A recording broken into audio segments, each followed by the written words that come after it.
Y presentamos de inmediato al invitado de hoy, es el ministro de Salud, Emilio Santelices. Ministro, muchas gracias por estar esta mañana de domingo aquí en TVN. Buenos días, Patricia, Rodrigo, muchas gracias a ustedes. Ministro, ¿cómo está? Hay harto tema para conversar, pero me gustaría partir primero preguntándole directamente cuál es su evaluación sobre el actual superintendente de salud, Ignacio García Huidobro. Lo digo porque en la última semana ha estado ahí en el centro de la polémica, una serie de críticas, en una semana también marcada por el alza en los planes de las ISAPRES, el más alto de los últimos 8 años. Él intentó dar algunas explicaciones en una entrevista radial, fue criticado por esas explicaciones, pero después además anunció esta postergación de una norma que obligaba a las ISAPRES a rebajar de manera automática los planes a aquellas personas que salían de los factores de riesgo. Una mujer, por ejemplo, que cumpla 40 años. Desde esa perspectiva han habido críticas de manera transversal hacia el rol del superintendente. Me gustaría saber cuál es la opinión del ministro de Salud sobre la actuación del superintendente. Bueno, a él le tocó asumir hace muy poco tiempo y tal cual también lo habíamos conversado con el antecesor, con el superintendente Pavlovich, le tocó una situación muy similar porque es una industria y un sector en el término de aseguramiento que está extraordinariamente complicado. Y él, al asumir, se encontró con una serie de situaciones que se arrastraban por mucho tiempo y yo le diría que tuvo el coraje de querer abordarlas de manera oportuna, dado el tiempo que llevaban para poder resolver temas que afectan a los usuarios, y eso es lo que lo ha llevado a tener estas complicaciones.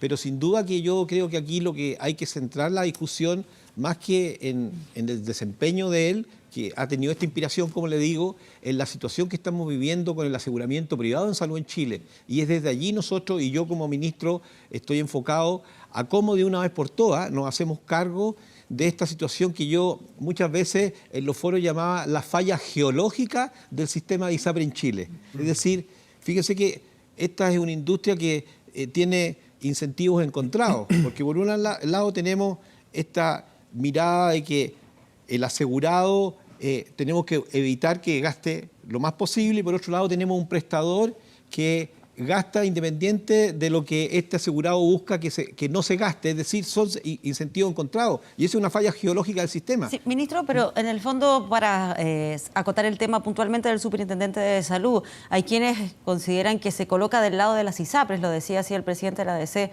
Fuad Chahín. ¿No tiene usted una crítica respecto a, por ejemplo, que se haya postergado esta norma, que después haya tenido que revertirla? ¿Usted sabía de esa postergación? Sí, no quedó muy claro en la entrevista de La Tercera, disculpe, debe ser mi comprensión de lectura. ¿Cuándo supo usted? ¿Cómo lo supo? ¿Cuándo se revirtió eso? Y si sabe por qué la superintendencia determinó sacar una circular. ¿Fue presión de las ISAPRES? ¿Por qué no lo aclara bien? Mire, esto fue muy claro. El superintendente, cuando pudo percatarse que aquí había un hecho en donde gran parte de las judicializaciones se debían a que las personas, los niños, después de los 2 años, debían bajar por su tabla de factores, y lo mismo particularmente las mujeres sobre los 40 años, pasando la edad fértil, y esto se mantenía en el tiempo, y es una de las causales por las cuales se han acopiado muchas causas en los tribunales. Él buscó una manera de, a través de una norma general, regularizar esto para que fuera expedito y automático. Y eso es lo que él instala en primera instancia, y es desde allí en donde después esto surge desde la Intendencia, surge después la apelación de la industria, y él busca corregir evaluando los riesgos de impactos que pudieran haber, según me lo hizo ver, y eso lo hizo en un plazo que después, a la luz de lo que recogimos y analizamos cuando yo tomé conocimiento de estas determinaciones, le pedí que lo revisara. Esto fue después que se hubiese promulgado el 21, sí. Y eso es lo que... ya estaba publicado, la circular ya circulaba. Exacto. O sea, ¿usted se enteró cuándo? Después de... En marzo. Cuando fue publicado, el 21, y ¿sí? Después... porque hay que decir muy claro, o sea, las superintendencias generan muchas resoluciones y estas no necesariamente son comunicadas, o incluso no tienen ninguna obligación de hacerlo. Entonces, pero dicho eso, lo que él hizo fue buscar una forma para poder mantener el equilibrio del sistema, pero en ningún momento, a propósito, Patricia, de lo que usted me pregunta, estaba en el ánimo de él de favorecer a la ISAPRE, ni mucho menos, sino que rápidamente buscar corregir una situación que se arrastraba por 10 años, una vez que el Tribunal Constitucional se manifiesta, y queda en que las personas, después de los 2 años, seguían con su tabla de factores como si tuvieran 2 años, y lo mismo las mujeres. Es súper razonable eso, decirle, hágalo automático. Pero ¿por qué vuelve atrás? No, vuelve atrás porque vuelva atrás, no en el sentido de cambiar. O sea, hoy día lo que quedó instalado es que a cualquier persona, a partir del 19 de octubre, un niño que ya cumplió los 2 años va a tener que pasar a la tabla que le corresponde después de 2 años, y a partir del próximo año, el 19 de abril, va a tener que una mujer que pase los 40 años o cualquier persona que pase la edad y que tenga una tabla de factores va a tener que ir a esa tabla de factores y no a la tabla superior. Entonces el tema va ya a pagar está corregido. menos, va a pagar menos, pero de manera automática. Claro. Ahora había que ir a la Así es, superintendencia. y eso o fue reclamar. todo. Entonces, pero lo que le quiero, y yo creo que es importante por la discusión que yo estoy invitando a instalar en el país, es que vamos a ir con una ley de ISAPRE. El presidente nos ha pedido que la presentemos en abril, hemos trabajado 1 año en ella, y esta ley de ISAPRE se hace cargo de los problemas que por tantos años, no nos olvidemos, esto ya lleva a lo menos 8 años de discusión, y por tantos años no da cuenta de lo que efectivamente siente la gente. ¿Y qué es lo que nosotros estamos abordando con esta nueva ley de ISAPRE? Primero, que exista transparencia, que exista movilidad de los usuarios. No puede ser que una persona, porque está enferma en un ISAPRE, no pueda movilizarse a otra por alguna razón que legítimamente él piense. Eso se resuelve. Esos van a ser unos pilares de su reforma. Uno de los pilares. La segunda, que se terminan las preexistencias. ¿Cómo es posible entender que una persona, porque está enferma, no va a poder acceder al financiamiento, que es cuando más lo necesita? Termina con las preexistencias. En tercer lugar, y aquí viene un tema de transparencia formidable, en vez de tener, hoy día nosotros tenemos alrededor de 7.000 planes. 7.000 planes. ¿Qué significa para una persona cuando va a tomar un seguro dilucidar entre 7.000 planes? Imposible. Imposible. Rodrigo. Vamos a tener un plan universal para todos. Entonces, transparencia, competencia, movilidad, un plan universal, solidaridad. Se incorpora la solidaridad también para minimizar los precios entre los usuarios. Es decir, Ministro, déjeme, antes de seguir ahondando en la reforma y las cosas que va a anunciar, me imagino durante el mes de abril el presidente Piñera, que usted está trabajando, de hecho lo decía en esto, déjeme volver un poquito más atrás en lo que tiene la labor del superintendente y lo que hizo la superintendencia, porque estamos hablando del mismo superintendente que en octubre del año pasado había también dado a conocer 2 circulares, la 316, que tiene que ver con que prohibía a las ISAPRES crear nuevas tablas de factores, y la que está en cuestionamiento, que tiene que ser la 317. Y ahora aparece esto de marzo, él corrige, dice usted, de buena manera, perfectamente, pero se lo pongo desde el punto de vista de la opinión pública, porque muchos en octubre levantamos las manos diciendo, bueno, nos van a bajar los precios de los planes porque efectivamente lo está dando a conocer así la superintendencia. Y en marzo nos encontramos con que esto se posterga, y hace un par de días, no se posterga, va a ser gradual. ¿Cómo se le explica a la opinión pública eso, ministro? bueno, en relación a esa tabla, cuando esa otra circular de disminuir, de modificar la tabla de factores, lo que ahí él señala, dado que se había congelado a partir del Tribunal Constitucional, pero él tiene la potestad de poder decir, ustedes pueden modificar siempre y cuando las tablas que ustedes estén presentando sean inferiores a las que existen. O sea, nuevamente poniendo la mirada en el ciudadano. Entonces, con eso nada más que quiero representar cuál ha sido la voluntad que ha tenido el superintendente, más allá que se haya producido por razones obvias, ¿no es cierto?, de falta de claridad en su momento y de confusión, y que por eso rápidamente se rectificaron. ¿Tuvieron Lo que temor? quería, ministro, es que, a ver, ¿cómo se le explica a esas madres o familias que tienen niños por sobre los 2 años que no le han bajado los planes? O a aquellas mujeres que, teniendo más de 40, ya salieron de edad fértil y tampoco se le han bajado los planes. Yo creo que la forma es decirles que, y aprovecho también que efectivamente esto ocurrió durante 10 años y afortunadamente a partir de esta nueva indicaciones de la superintendencia, esto queda resuelto definitivamente para ellas y no van a tener que recurrir a los tribunales. ¿Pero eso fue por la crisis? ¿Yo entiendo mal o eso fue por esta crisis que se produjo esta semana, esta suerte de escándalo? Porque lo que había hecho la superintendencia es al revés. Corrige, no sé si se puede utilizar, descorrige, se genera la polémica y ahora dicen, no, ok, vuelve atrás. Temieron, y eso parece una de las razones que dan. A uno dicen, presión lobby de las ISAPRES. 2, no es lobby, lo que pasa es que temimos a que las ISAPRES quebraran. ¿Algo de eso hay? Lo que ocurre es que el análisis que hizo el superintendente y que compartió conmigo es que efectivamente cuando se tiene que aplicar una norma, él tiene una responsabilidad sobre los usuarios en primer lugar, 3.700.000 usuarios, en términos de que sean debidamente resguardados sus derechos, pero de la misma manera resguardar la viabilidad de los proveedores de los servicios hacia esos usuarios. Esa es la labor de un superintendente en la regulación. Claro. Él tiene que llevarlo en las dos manos, poniendo en primer lugar a los usuarios. Y en esa mirada entonces dice, bueno, aquí hay una irregularidad que se instala desde 10 años atrás y yo la quiero corregir. Y va y la corrige. Pero al hacerlo de la manera inicial, como después fue apelado por la CISAPRE, efectivamente se producía que tenían que generarse recursos que en los flujos no estarían disponibles. Y de allí entonces surge esta gradualidad que se ajusta a partir de la última resolución del superintendente. Ministro, nuestro panelista Francisco Vidal le quiere hacer una pregunta. Sí. ¿Dónde miro? ¿Ahí? Ahí está mirando muy bien. Buenas tardes, ministro. Hola Francisco, ¿cómo está usted? Muy bien. Una sola pregunta que me llamó la atención, además su coraje, lo digo de verdad. En el marco de este debate usted habló que la ISAPRE era una caja negra. Yo creo que impactó a la opinión pública que un ministro de Salud lo diga.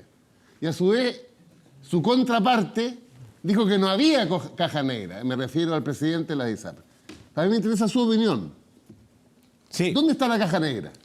Bueno, cuando uno empieza a recoger en la historia de los últimos años que las personas recurren de manera incremental hasta llegar a los 150.000 casos al año, como ocurrió recién el último año, a las Cortes para hacer valer derechos a partir de una protección financiera que tiene que existir de las ISAPRES, algo ocurre que ahí no está funcionando bien. Por otra parte, cuando una persona le dice a uno, ministro, ¿qué me recomienda cuando tengo que enfrentarme a 6.900 planes para elegir cuál es el mejor de mi familia? Ahí hay algo que no está funcionando bien. Entonces, dejémoslo ahí de manera metafórica, no entremos en esa discusión porque no es la sustantiva, sino que hagamos el llamado responsable a escuchar con atención lo que nos dice la ciudadanía a objeto de que efectivamente hagamos las correcciones a partir de la ley de ISAPRE que va a presentar el presidente Piñera en los próximos días y que va a ir a poner, como yo le dije en algún momento, los acentos en los temas sensibles para la población: transparencia, competencia, solidaridad, terminar con las brechas importantes de precio entre uno u otros. Y fíjese que aquí hay un elemento que no se ha analizado, Francisco, y quiero traérselo a colación. El modelo por el cual vamos a avanzar genera el virtuosismo que va a hacer posible que este país enfrente la epidemia de las enfermedades crónicas. ¿Y cuál es ese? Que las ISAPRES, dado el modelo que se va a plantear, necesariamente van a tener que instalar una conversación con los prestadores. ¿A objeto de qué? De decirles, señores, ustedes tienen que cuidar mi población. Porque fíjese lo que ocurre hoy día. Hoy día tenemos una persona en la edad que tiene alta actividad, poca enfermedad, paga mucho.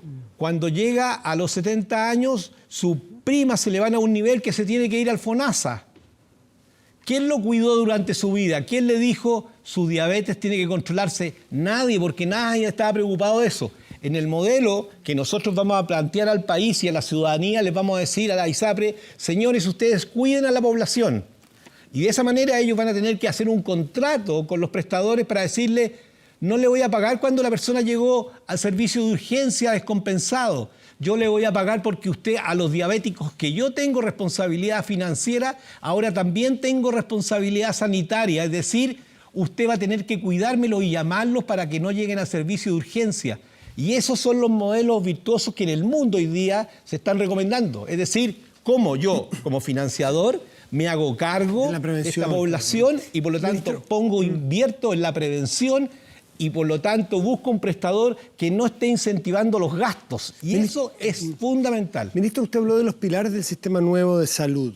¿Qué pasa con los precios? Y le quiero preguntar si este 5,1% de inflación de precios o de aumento de precios tiene que ver con la inflación de los costos en salud o solamente judicialización o también que muchos sospechan, que es dada la integración vertical que hay entre prestadores y aseguradores muchas veces, los precios se inflan porque al final hay seguro sobre seguro, seguro, y al final terminamos pagando los asegurados y las personas normales de a pie. ¿Hay una inflación artificial en el mundo de la salud privada hoy día, ministro?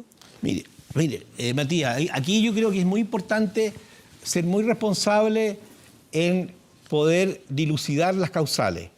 Claramente nosotros sabemos que hay mayor tecnología, hay mayor complejidad, de tal forma que si alguien dijera los precios nunca pueden subir, sería irresponsable. Sí, totalmente. Ese es mi primer punto. De acuerdo. Lo segundo es que lo que está ocurriendo aquí en Chile hoy día, que como el sistema tiene todas estas falencias que le están doliendo a los ciudadanos, se ha generado un clima de desconfianza y de crispación incluso, que nosotros tenemos que volverlo al cauce natural, normal, en donde claramente todos necesitamos tener un aseguramiento para que nos cuiden en un momento que nos enfermamos. Y por ello que lo que hace esta reforma es decir, señores, y ahí está el llamado, trabajemos todos juntos, creo que ya han habido demasiadas discusiones y hay mucha esperanza postergada, trabajemos en una modalidad en donde tenemos el modelo y tenemos la institucionalidad que nos resguarda cuáles son los precios. Y por eso la reforma también tiene una institución que se instala al alero de la superintendencia, que va a tener el control técnico. ¿De qué manera se va a resolver eso? Porque Porque hay varias fórmulas, desde un panel de expertos, un modelo de empresa ficticia, la cual se va evaluando cómo suben o bajan los precios, el IPC de la salud que se habló en el pasado. Es mucho más profundo porque lo que hace este consejo técnico, que va a tener que recoger los costos de las prestaciones de salud, los costos. Sí. Tiene que llegar a conocer lo que realmente vale las cosas, que es distinto al precio. Por supuesto. El costo es lo que me vale la cosa, el precio a la comunidad. El precio es lo que yo voy a cobrar después. Cuando esta institución conozca los costos, va a diseñar en el plan universal un precio de referencia. Esto lleva implícito que usted siente que hay que corregir la diferencia entre costos y precios. Por eso le pregunté, me gustaría que fuera súper claro. ¿Usted siente o sospecha que en alguna parte hay alguna inflación artificial de precios? No, lo que va a permitir al conocer los costos y los precios es que al conocer el costo y tener un precio referencial instalado este Consejo Técnico a todo el Plan Universal de Salud, que vamos a tener todos quienes estamos en ISAPRE, o todos quienes están, porque yo estoy en FONASA, todos quienes están en ISAPRE, lo que van a tener ellos es un precio referencial, de tal modo que si en su ISAPRE después, como ocurre hoy día, le subieron 5, 10 o lo que sea, ellos van a poder decir, caramba, si el Consejo Técnico definió que los precios habían subido 2. Por ¿Eso una parte. no quiere decir que se vaya a acabar con la integración vertical? Es decir, con este vínculo entre clínicas e ISAPRES. Pero en laboratorios y te piden 200 exámenes para cualquier cosa. Y no me ha contestado. ¿Usted cree que hay algún grado de inflación artificial en el servicio de salud? Los precios absorben no solamente la tecnología que ya convenimos que se insertan en los precios. Siempre los precios pueden incorporar demanda inducida. Eso puede ocurrir. Pueden incorporar ineficiencias. Por ejemplo, un paciente que se tiene que operar de una apendicitis, no hay justificación, salvo que tenga complicación, para que esté más de 24 horas hospitalizado. Si yo lo dejo 2 días, ese es un gasto innecesario porque no le estoy agregando mejor salud, solo gastos. Por ejemplo, voy al servicio de urgencia porque me torcí el tobillo mínimamente jugando a una pichanga. No hay justificación para que le hagan una resonancia nuclear magnética. Y eso se hace, ¿eh? Eso es gasto innecesario. ¿Y eso pasa? Eso es ineficiencia. ¿Eso pasa? ¿Eso pasa hoy día, ministro? Eso pasa en muchas partes, pero yo le diría que no es una demanda necesariamente, digo necesariamente porque pudiera ocurrir en forma excepcional, pero afortunadamente en Chile los códigos de ética son robustos, pero no puedo dar y poner las manos al fuego por el 100% de las prácticas. Entonces lo que quiero decir, que dado que no tenemos todavía incorporado muy bien las guías clínicas, como sí ocurre por ejemplo en el GES, es discrecional que usted, Rodrigo, por ejemplo, diga como traumatólogo, yo a todos los pacientes de rodillas le hago por un E15, les voy a hacer resonancia nuclear y escáner. Y usted lo hace quizás de buena fe o de mala formación. Entonces, se fija, en cambio, cuando yo estandarizo las prácticas, genero guías clínicas, puede darse cuenta. Y yo tengo este plan, y este plan me dice, fíjese que para un esguince de rodilla, yo lo que voy a tener que hacer, porque así dice la evidencia, es este examen. Ya, Pero pero usted eso- comparte que hay una brecha de información que no se conoce del todo, ministro, en esto, para argumentar los Mire, costos en el alza de los precios. puedo por decir ejemplo, por algo. parte de la ISAPRE. Uno de los temas que uno aprende tempranamente en economía de la salud es que si hay alguna industria que es asimétrica en información entre el que produce el servicio y el que lo utiliza, es salud. Y por eso uno de los temas importantes aquí es que avancemos en transparencia. Y le puedo decir algo. Lo invito a que ustedes ingresen a la página del Ministerio. Nosotros hemos instalado, no en relación a estas materias, pero hemos instalado el Observatorio Ciudadano. ¿Por qué? Porque creemos que la mejor manera de ir avanzando es generar transparencia en la información, porque el mejor controlador del quehacer de la salud es el propio ciudadano, y para eso hay que entregarle herramientas. Gonzalo Miller tiene una pregunta para usted, ministro. Sí, antes de la pregunta, pareciera que hay que regalarle una armadura al ministro de Salud, ¿ah? Porque aquí con su discurso va a ir a enfrentar a 3 de los dragones que nos tienen atrapados en este sistema de salud complejo, difícil de abordar. El primero, la ISAPRE, está claro, lo dijo usted, que dónde aprieta el zapato respecto a la ISAPRE, las preexistencias, ¿no es cierto? La necesidad, ¿no es cierto?, de un plan simplificado, de una información que realmente el ciudadano se cumpla de que está eligiendo un plan, que eso es lo que quiere hacer. Pero para que eso se cumpla necesitamos tener mayor información, mejor información y un plan simplificado. Y también respecto de otro dragón, que son los prestadores, ¿no es cierto? Clínicas, consultas, todo eso que también defienden su territorio y de alguna manera y presionan sobre la salud, presionan sobre los costos de la salud. Y un tercer dragón que son los médicos. Usted es médico, sí. Pero aquí usted va a tener que enfrentar. ¿Por qué? Porque dice, mira, en Chile necesitamos especialistas. Tenemos una carencia, no hay que explicarle a nadie. La gente sabe que no hay especialistas. Le cuesta mucho acceder a un especialista. Además, le cuesta literalmente, porque el valor de una consulta especialista es bastante elevado. Entonces dice, ¿por qué? Resulta que y vemos que hay un control muy férreo de las becas de especialidad. Y, por ejemplo, tenemos en Chile, en nuestra realidad, muchos doctores extranjeros obligados a dar exámenes para certificarse de manera individual. ¿No sería mejor certificar institucionalmente, como ocurre con el resto de los doctores en Chile? Certificarlo institucionalmente, dónde estudiaron, en qué universidad, en qué país, me da condiciones, sí, hicieron la beca, y podríamos contar con muchos especialistas que de alguna manera nos permitieran tener mejor atención a costos más razonables. Entonces, estos 3 dragones están ahí planteados y de alguna manera, en parte, una parte, pareciera que es la nueva ley de ISAPRE, que cuando uno empieza a escucharlo, usted escucha a la oposición, si nos olvidamos de qué lado queda la autoridad, del lado de la ISAPRE, del lado de los ciudadanos, nos interesa una reforma a la salud que nos dé poder a los ciudadanos. Eso es lo que necesitamos. Entonces uno dice, en parte es eso, la ley de ISAPRE, pero en parte también tiene que ver con FONASA, ¿no es cierto?, con el gran prestador de salud pública, donde estamos el 85% de los chilenos, un 15% estamos en ISAPRE, un 85% están, ¿no es cierto?, en FONASA. Sobre todo porque hay movimiento. ¿Ah? O sea, uno dice, algunos lo dicen con preocupación, si mejora mucho la ISAPRE, va a haber gente que se va a ir hacia allá. Si mejora mucho el FONASA, va a haber mayor tentación a que la gente se mueva hacia el FONASA. Ministro. Bueno, yo creo que, y en eso me gustaría escucharlo, de qué manera la libertad de las personas para poder elegir va a estar garantizada en esta discusión, y si usted visualiza también esta pelea que va a dar de fondo respecto de los actores del mundo de la salud. Bueno, Gonzalo me hizo varias, si me permiten, me habló de los dragones, me refiero a ellos y después a FONASA. La verdad es que yo diría que en salud hoy día, más allá del ruido, y lo digo con mucha responsabilidad, estamos en un punto de inflexión. En un punto de inflexión porque no olvidemos que nuestro país se empina a ser un país envejecido, pero con una agenda muy potente en ello, activo y saludable, y es otro tema que podríamos tratar en otro momento. Por otro lado, con epidemias de enfermedades crónicas, en donde hasta hoy día estamos perdiendo la pelea porque los factores de riesgo que nos llevan a enfermedades crónicas, obesidad, tabaco, alcohol, no los estamos controlando, digámoslo claro. Sin embargo, sí tenemos el tiempo para poder resolver cómo administramos a quienes ya tienen enfermedades crónicas.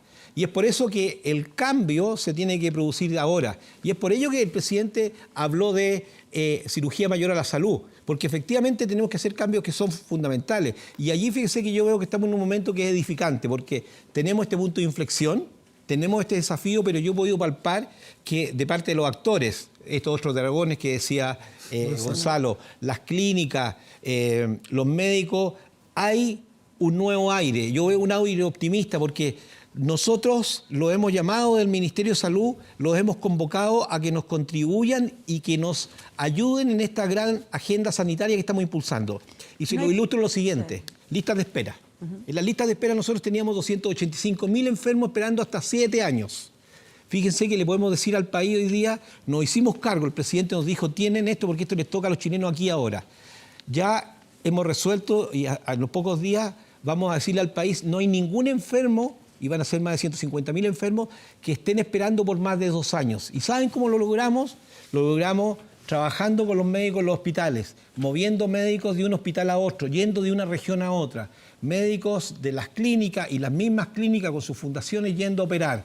Es decir, aquí hay una cruzada sanitaria en nuestro país que se está sintiendo. Entonces, ya no tenemos esos médicos, por ejemplo, los oftalmólogos, que eran muy cuestionados. Nos han ayudado como sociedad de manera articulada a lo largo de Chile. Ministro, solo para que en el fondo no se vaya a generar una falsa expectativa en esta tramitación que se va a desarrollar, ¿de qué manera se van a enfrentar esas presiones de los actores de la salud, como decía Gonzalo Los Miguel? dragones. Lo digo porque hace 10 años ya que estamos escuchando que se van a hacer estos cambios, esta reforma. Han existido por lo menos 3 comisiones que han abordado el tema y recién ahora se va a mandar en abril este proyecto. Por lo tanto, ¿de qué manera se van a enfrentar a esos dragones? Pero yo le diría que aquí lo más importante, que el único dragón sobre el cual debemos ocuparnos está más vivo que nunca y lo aplaudimos, que es la ciudadanía. Y yo creo que los legisladores y todos los actores saben que todos los usuarios están esperando terminar con la incertidumbre que significa que el día que yo me enfermo y tengo una condición grave, ¿cómo la voy a pagar? Entonces, estamos seguros, este es un trabajo que hemos hecho de forma responsable, sabemos que va a tener que avanzar en forma gradual, tiene los sustentos técnicos, no estamos ofreciendo nada que no haya sido adecuadamente estudiado y creemos que existe el piso político. Incluso yo he podido conversar con parlamentarios ¿Hay voluntad distintas. política, ministro? Sí, yo fíjense que he conversado con parlamentarios de distintas tiendas, porque yo he tenido una trayectoria sanitaria. Porque lo que hemos escuchado la última semana, los últimos días, parece que Lo que pasa es que contrario. lo que ha ocurrido en los últimos días ha sido, insisto en lo que conversamos antes, es tema más bien de una coyuntura, pero lo sustantivo es cómo le presentamos al país esto que está esperando de nosotros, de la autoridad, de los legisladores y de los actores como el Colegio Médico y también las clínicas. Ministro Santelices, los invito a hacer una pausa. Ustedes también seguimos aquí en Estado Nacional.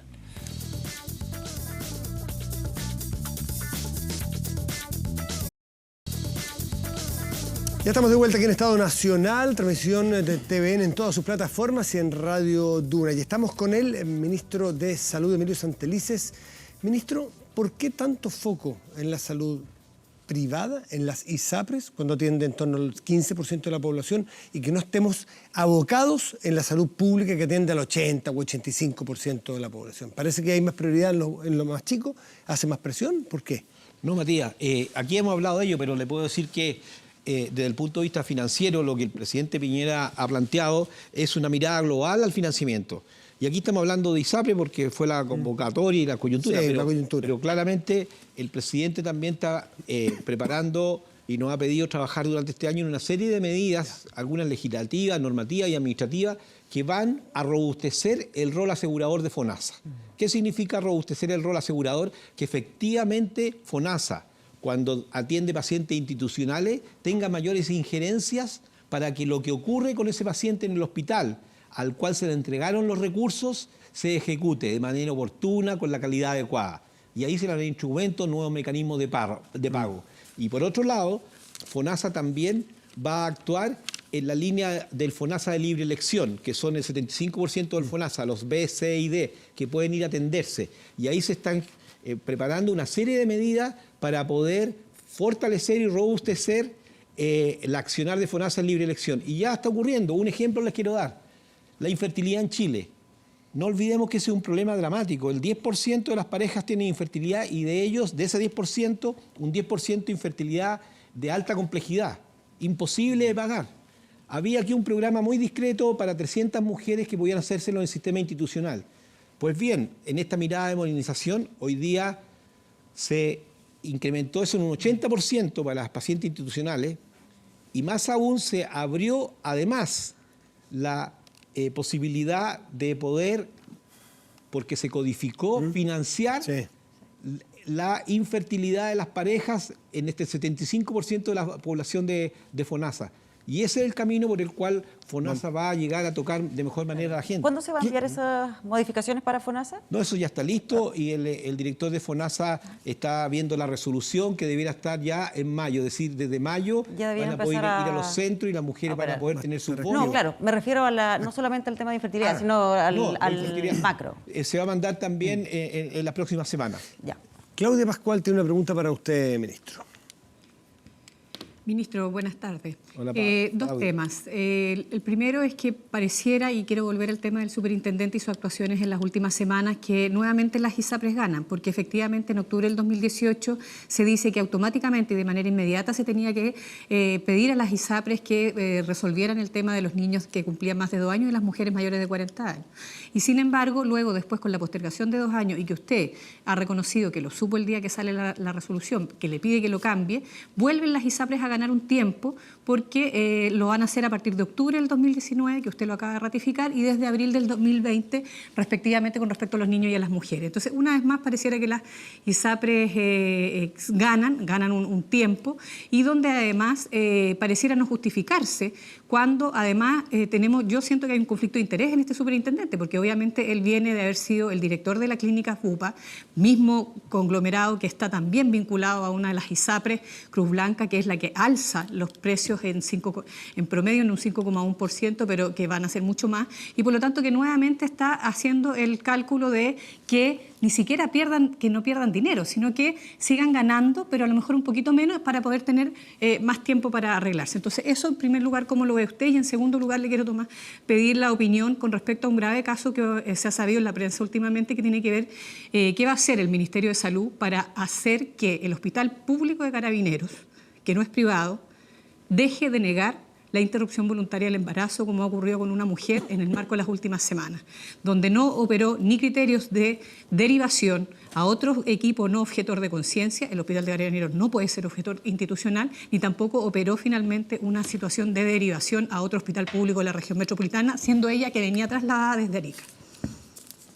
Bueno, sobre lo primero, lo que le tengo que señalar es que en lo que usted se refiere a la persona en particular, nosotros y particularmente el Ministerio de Salud ha sido extraordinariamente respetuoso de esta institucionalidad que yo valoro y aprecio, que es la alta dirección pública.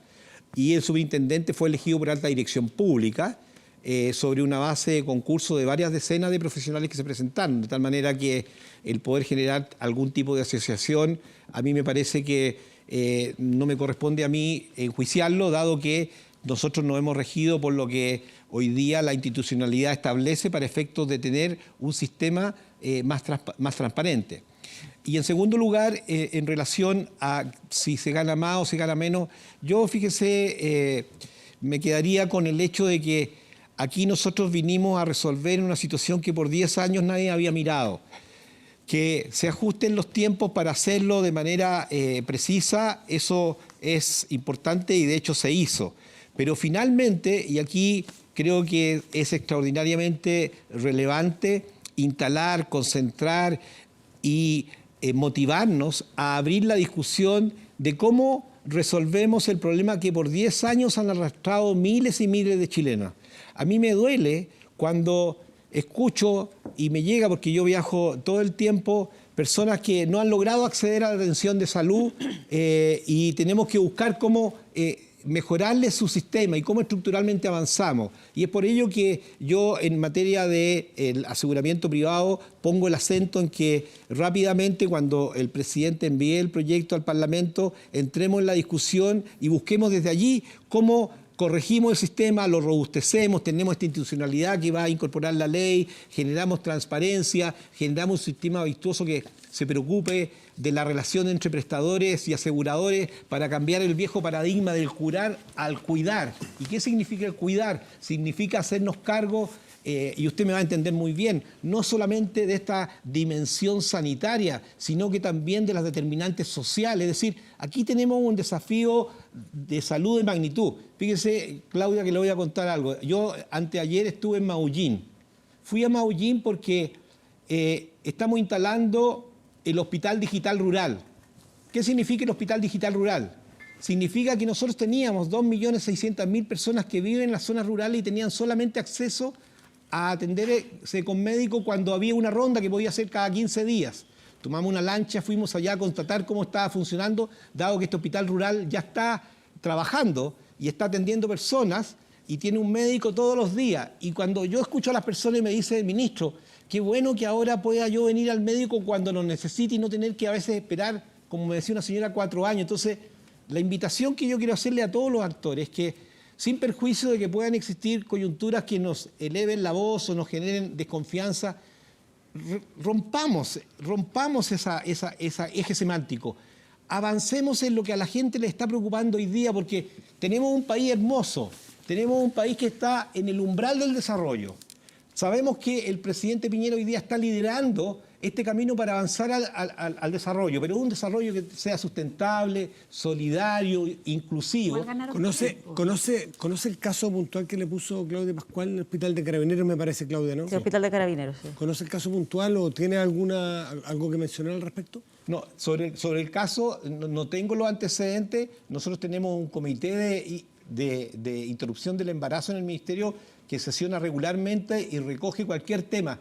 Si en algo nosotros, como en tantas otras cosas, hemos puesto especial cuidado en cómo nosotros protegemos y resguardamos los derechos de las mujeres, que no solamente se pueden ver vulnerados en una condición como esta, sino que también es una condición muy particular de mucho dolor, que nosotros no solamente tenemos que resguardarlo en la dimensión de la ley. La segunda causal, inviabilidad fetal. Absolutamente. Y tenemos que resguardarlo en la dimensión de lo que está viviendo esa mujer como persona en su historia y en su biografía, de tal manera que saliendo de acá yo me voy a ocupar de conocer ese caso y me puedo preocupar también de hacer llegar los antecedentes, porque sin duda situaciones como esa nosotros no las vamos a permitir en ningún lado, porque si hay algo que tenemos claro... Ya fue denunciado en la prensa, ministro, por si acaso. ¿Perdón? Ya fue denunciado el caso en la prensa, por si acaso. Perfecto, pero como le digo, si hay algo que tenemos claro nosotros, que donde tengamos un chileno que requiera de nuestro servicio, vamos a estar ahí y por eso estábamos en Maullín y mañana vamos a estar en Puente Alto. Ayer en la tarde estuvimos en San José de Maipo,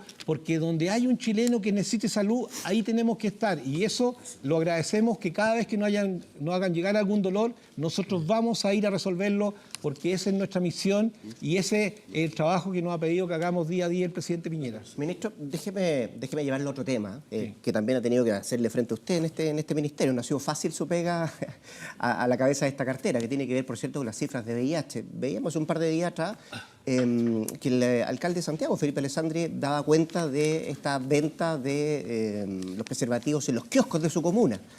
Mi pregunta apunta justamente a eso. Me imagino que es algo que usted valora. ¿Y cuándo en los colegios? Bueno, ¿se puede extender? En Chile tenemos una situación en donde el VIH se ha incrementado, se ha duplicado en los últimos 10 años. Es una situación dramática. Cuando llegamos al gobierno nos abocamos de manera urgente, generamos un nuevo plan de VIH, aumentamos la inversión en fármacos, modificamos todos los fármacos, generamos nuevos centros, incorporamos el condón femenino, aumentamos de 7 millones a 22 millones la disponibilidad de condones. Empezamos a hacer los test rápidos, que tampoco se conocían en Chile, salimos a las calles a hacer test rápidos, trabajamos con la comunidad, pero todavía no es suficiente. Y lo que estamos haciendo ahora, además de decir, bueno, el test rápido afuera, yo le propuse al alcalde y le agradezco, hablé con la Asociación de Municipalidades también para poder vender y disponibilizar los condones en todos los lugares de Chile para que sean fáciles, porque yo personalmente les voy a contar, hice un ejercicio, fui a las distintas farmacias y pregunté, quiero condones. Entonces me vendían cajas de 6.500 a 8.000 pesos, entonces venían 10. Un cabro no va a poder comprar quizás, entonces dije, esto no va a funcionar. Entonces por eso fui donde el alcalde Alessandri y le dije, alcalde, necesito que usted ponga condones en todos lados. Y por eso hicimos ese lanzamiento, hablé con Germán Codina, presidente de la Asociación de Municipios, para que lo haga en todos los lugares. ¿Está de acuerdo con que se venda en los establecimientos educacionales? Bueno, le cuento sobre ello. Que haya dispensadores. Hay en algunas comunas. Estamos trabajando, de hecho, estamos avanzando. Estuve el viernes, el viernes estuve en Reloncaví y con el director de servicio estamos avanzando desde allí con los colegios, con las comunidades, para poner dispensadores también en los colegios. Ya. Pero aquí hay una cosa muy importante y un mensaje que yo quiero transmitir. El condón lo tienen que usar los muchachos, pero tiene que ser condón con educación. O sea, tenemos que hacer educación sexual. El sentido que el sexo tiene que ser seguro. ¿Y eso Ahí se va a estamos- y ahí impulsar en estamos los al debe, ¿no? colegios? Y ahí estamos. Entonces, ¿Se va a impulsar en los colegios? Exacto, yo hablé con la ministra de Educación para avanzar en cómo profundizamos la agenda de educación sexual, porque nosotros como Ministerio de Salud no nos vamos a ir a meter a la pieza de nadie, pero estamos enfrentados aquí a un tema que es sanitario. Nosotros tenemos que hacer ver a los jóvenes, particularmente a los jóvenes, digo a todas las personas, pero a los jóvenes porque este drama nos está afectando entre los 19 y los 29 años particularmente, a perderle el miedo, a avanzar sin eufemismo, porque se agregó hoy día una condición que es crónica Y se y que la informan podemos prevenir. principalmente, ¿Ah? ministro, por las redes sociales, se informan más que en los establecimientos educacionales según una encuesta del INJU. Por eso solo mi duda es, ¿se va a impulsar para que exista un ramo, para que vaya dentro, no sé, de la hora de orientación? ¿De qué manera se va a llevar a cabo esa clase? Ahí hay de tres educación elementos. Uno, que la malla curricular es prerrogativa del Ministerio de Educación.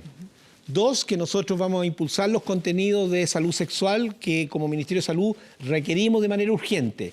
Y tres, el trabajar con la comunidad escolar para que se haga cargo del tema. Entonces, en una mirada libre, que los colegios y la comunidad escolar, los profesores, los padres digan, sí, yo quiero poner condones, porque hicimos los estudios, yo hice toda la revisión personalmente, los metaanálisis que hay de poner condones en los colegios. Había dos temores. Un temor que, por el hecho de poner condones en los colegios, se adelantara la actividad sexual de los jóvenes.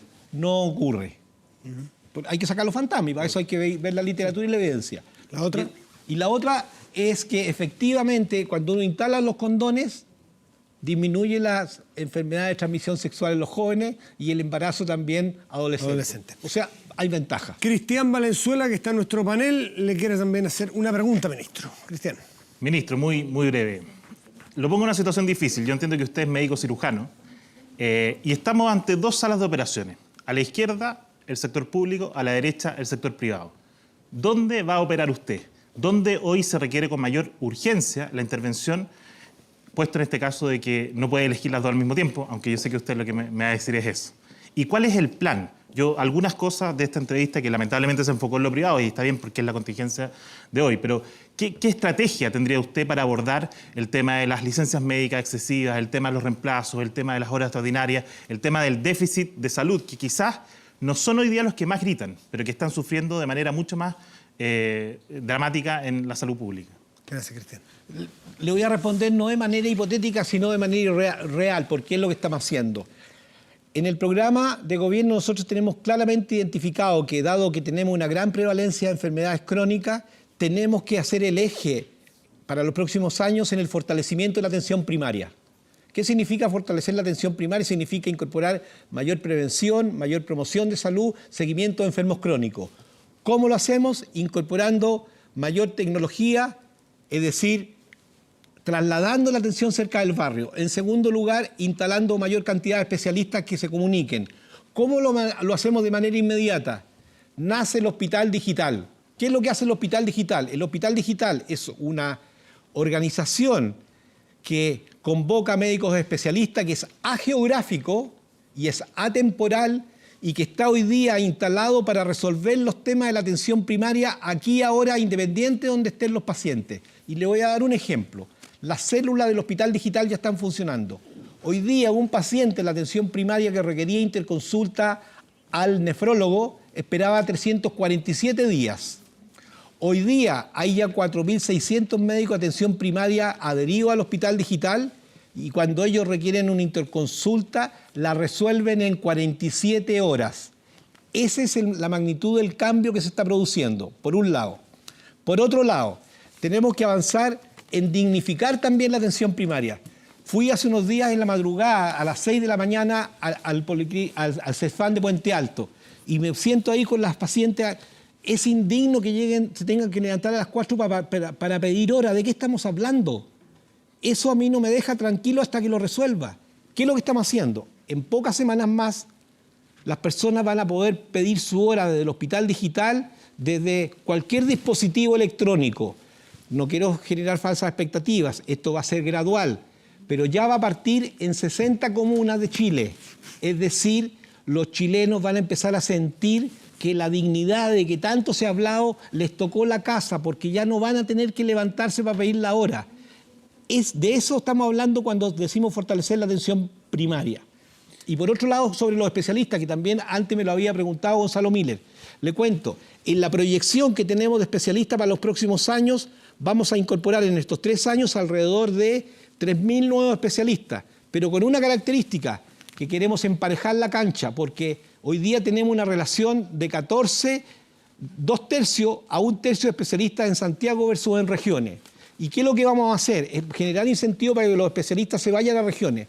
Hoy día, por primera vez, el médico general, que después se decía especialista, se iba para la casa o para el sistema público. Estamos llamando a un concurso donde vamos a llamar a 110 médicos especialistas a quedarse en el sistema público. Es decir, estamos encantando, estamos generando mejores condiciones de trabajo, estamos haciendo y devolviéndole el alma y el espíritu de la salud pública a nuestro país. Ministro Emilio Santelices, le quiero agradecer, nos pide poco el tiempo y estamos cerca de la hora de término, le quiero agradecer nuevamente su presencia aquí, respondiendo a los temas de coyuntura.